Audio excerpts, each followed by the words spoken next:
Assalamualaikum warahmatullahi wabarakatuh.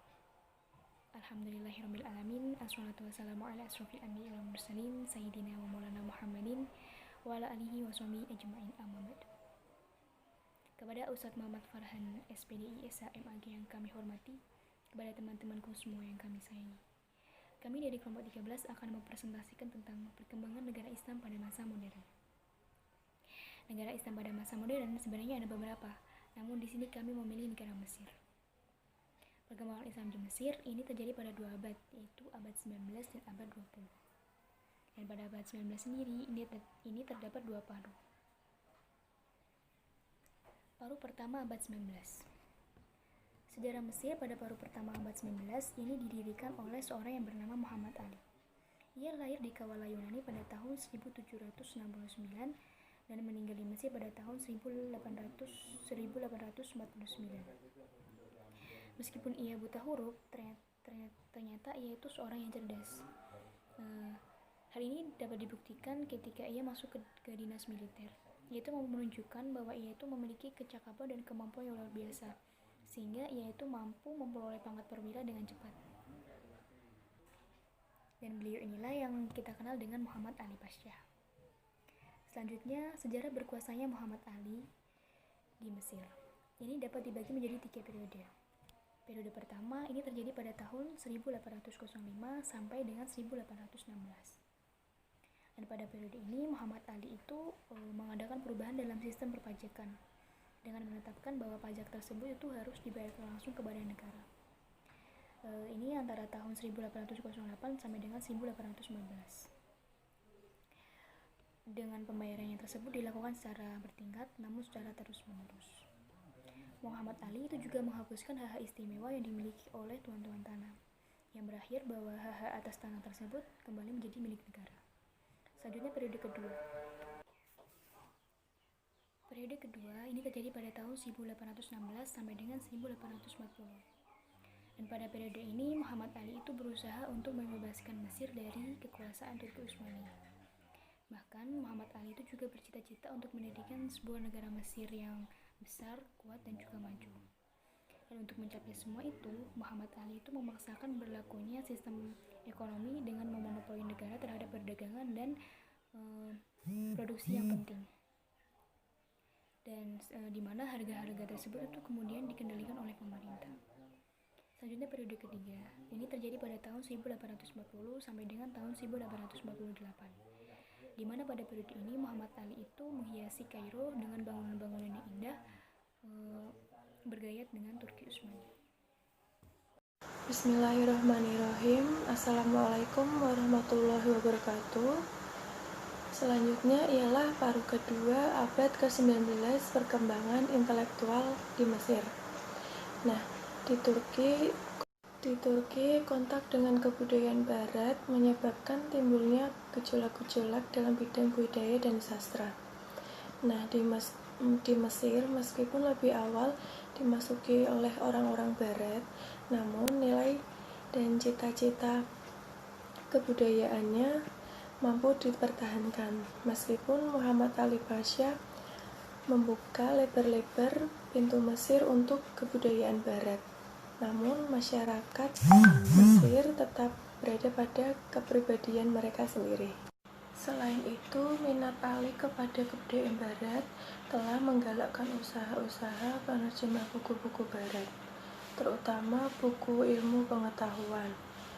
Nah, usaha ini berjalan lancar setelah didirikan sekolah penerjemahan pada tahun 1836. Nah, sekolah ini kemudian dipimpin oleh Rifa'ah al-Ahtawi. Ialah seorang ulama Al-Azhar yang pernah belajar di Paris dan kemudian ada pengaruhnya dalam penyiaran ide-ide barat di Mesir. Dalam menyikapi masalah keterbelakangan umat Islam, Jamal ad-Din al-Afghani dan Muhammad Abduh sepakat menegaskan perlunya reformasi politik. Akan tetapi, Al-Afghani menghendaki reformasi politik itu melalui revolusi, yakni melalui gerakan politik yang bersifat perjuangan fisik. Sedangkan Abduh menawarkan reformasi politik melalui evolusi, antara lain melalui perbaikan bidang pendidikan termasuk pendidikan politik. Selanjutnya, perkembangan Islam di Mesir pada abad ke-20.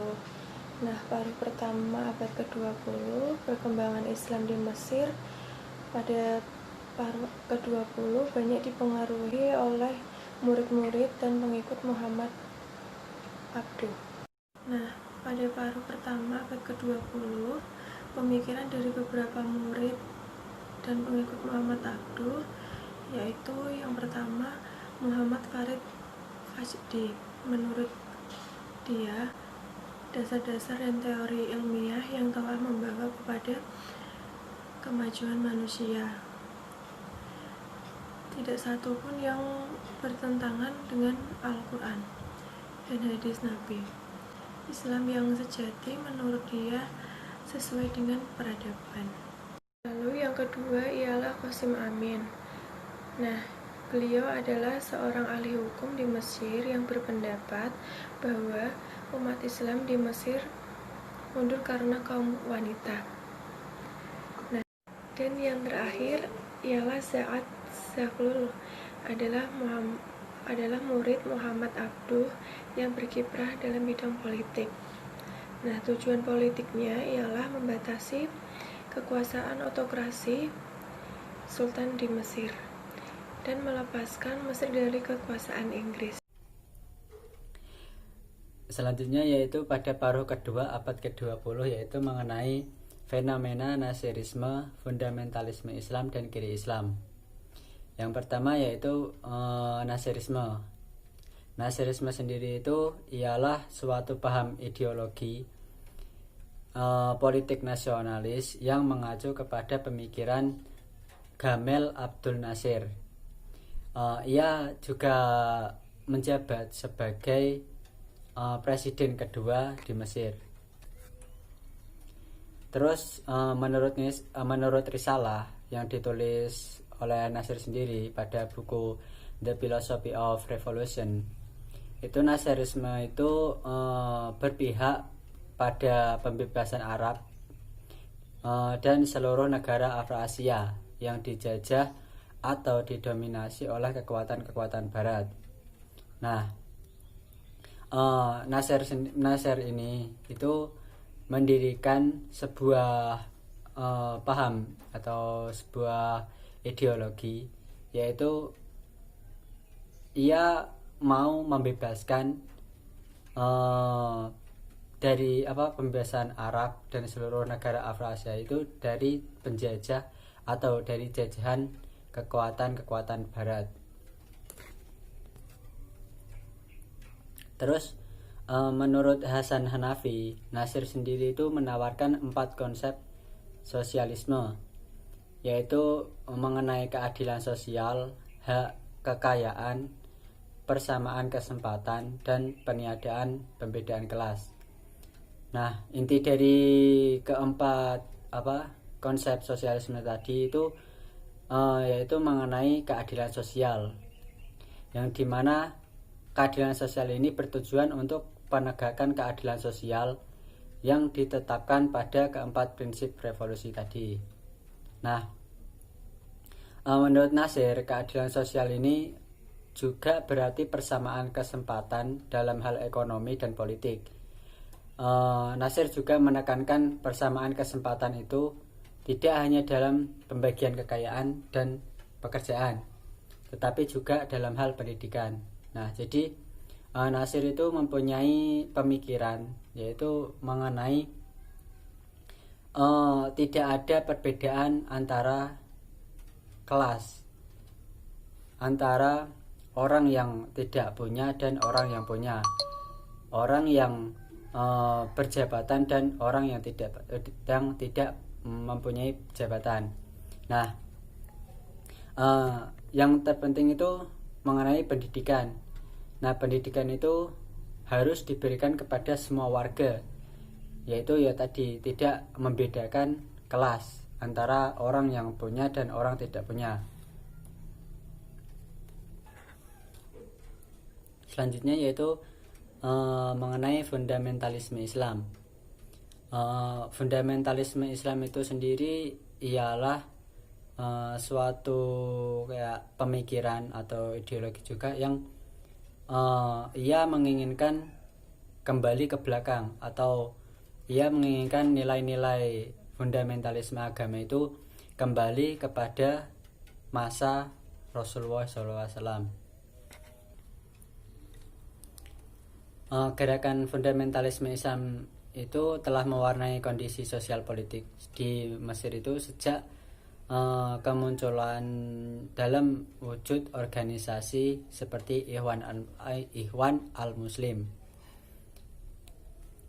Nah, selain Ikhwan al-Muslim sendiri itu ada juga organisasi Islam fundamentalis pada masa Anwar Sadat, yaitu yang pertama organisasi pembebasan Islam, terus yang kedua Jamaah Islam, terus yang ketiga itu kelompok Munazamat al-Jihad. Dan ketiga organisasi tersebut itu mempunyai kesamaan tujuan, yakni menegakkan ajaran Islam di Mesir dan negara-negara Arab umumnya.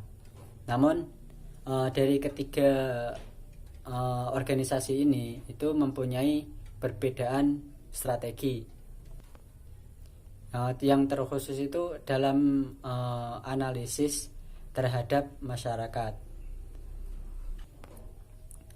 Nah, dari organisasi pembebasan Islam sendiri itu membedakan antara tatanan politik dan dengan tatanan masyarakat. Menurutnya itu masalah utama adalah rezim yang sekuler, dan oleh karena itu perlu pembentukan negara Islam dengan menyerang pemerintah. Nah, itu menurut strategi organisasi pembebasan Islam. Sedangkan dari pihak kelompok Munazamat al-Jihad itu tidak membedakan antara sistem politik dengan masyarakat. Pemerintah itu bertanggung jawab atas keterpurukan masyarakat. Dan yang terakhir itu kelompok Jamaah Islam, yaitu walaupun memilih pendekatan yang lebih lunak itu, namun doktrinnya itu melebihi dari radikal daripada organisasi pembebasan Islam sendiri. Terus yang terakhir itu mengenai kiri Islam. Nah, gagasan kiri Islam itu dimunculkan oleh Hasan Hanafi setelah meneliti dan menyimpulkan bahwa Nasarisme itu adalah gagasan sekuler. Namun di lain sisi, Nasarisme sendiri itu adalah kebutuhan masyarakat. Sementara itu, Islam sebagai agama memainkan peran yang penting dalam kehidupan masyarakat Mesir sendiri. Nah, oleh sebab itu ia itu berpikir selalu ada dalam hati masyarakat Mesir sendiri. Islam tanpa Nasarisme itu akan jatuh ke dalam sekularisme dan akan selalu diancam oleh gerakan Islam. Nah, jadi menurut pandangannya itu perlu kombinasi antara Islam dan Nasarisme sendiri, yaitu yang dinamakan sebagai kiri Islam. Nah, sekian dari kelompok 13. Mungkin kalau ada kesalahan kata atau penjelasan dari kelompok 13, mohon